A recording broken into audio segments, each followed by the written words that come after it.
সকল দর্শক বন্ধুদেরকে আমার চ্যানেলে স্বাগত জানাই। আজকে আমি আপনাদেরকে রেনবো প্রন করে দেখাবো। এটি একটা স্টার্টার ডিশ। চটজলদি লোকজন এলে পরে এই রান্নাটি করে খাওয়াতে পারবেন। খুবই সিম্পল রান্না এবং খুবই কম উপকরণ দিয়ে হয়ে যাবে। চলুন রান্নার পদ্ধতিটি দেখে নেওয়া যায়। এটি করতে লাগবে এখানে 200 গ্রাম চিংড়ি মাছ ভালো করে ধুয়ে নিয়েছি। লাগবে পরিমাণ মতো নুন, চিনি, গাজর এখানে কিউব করে কেটে নিয়েছি।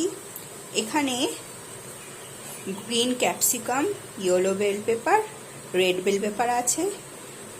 এখানে একটা পেঁয়াজ বেটে নিয়েছি।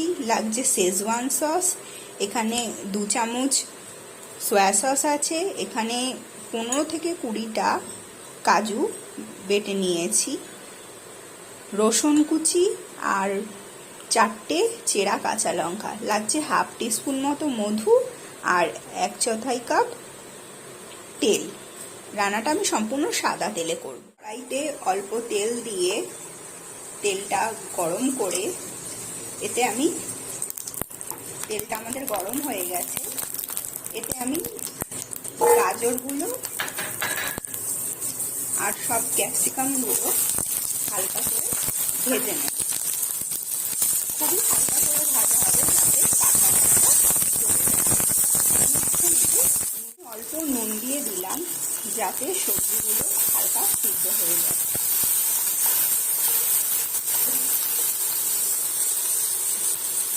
সবজিগুলো আমাদের হালকা ভাজা হয়ে গেছে। এবার এগুলো আমি তুলে নেব।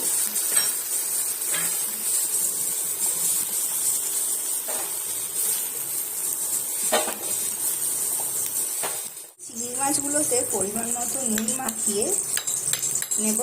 শুধু চিংড়ি মাছগুলোতে নুনই দেব, এখানে হলুদ যাবে না। এবার কড়াইতে আরও পরিমাণ মতো তেল দিয়ে প্রথমে চিংড়ি মাছগুলোকে ভেজে নেব।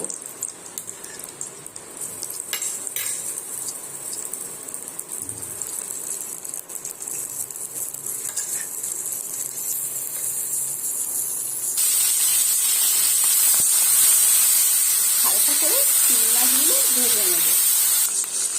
চিংড়ি মাছগুলো আমাদের ভাজা হয়ে গেছে। এবার এগুলো আমি তুলে নেব।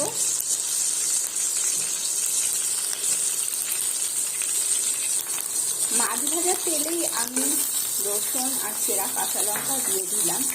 মাছ ভাজার তেলে দিলাম যাতে মাছের গন্ধটা খুব সুন্দর আসবে।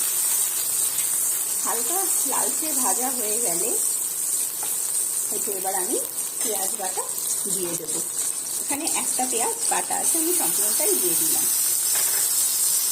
দিয়ে ভালো করে কষিয়ে নেব। পেঁয়াজ ভালো করে কষে গেছে। এবার এতে আমি কাজু বাদাম বাটা দিয়ে দিলাম। দিয়ে আবারও কিছুক্ষণ ভালো করে কষিয়ে নেব।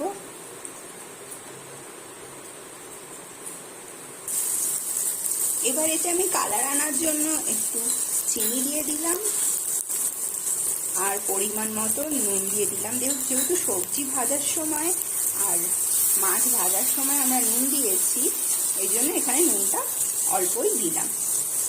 ভালো করে মশলাটা কষে গেলে ভাজা সবজিগুলো সমস্ত দিয়ে দিলাম।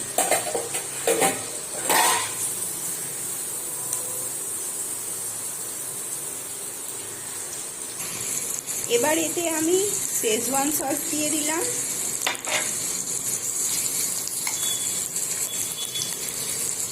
হাফ চামচ মধু দিয়ে দিলাম আর সয়া সস দিয়ে দিলাম।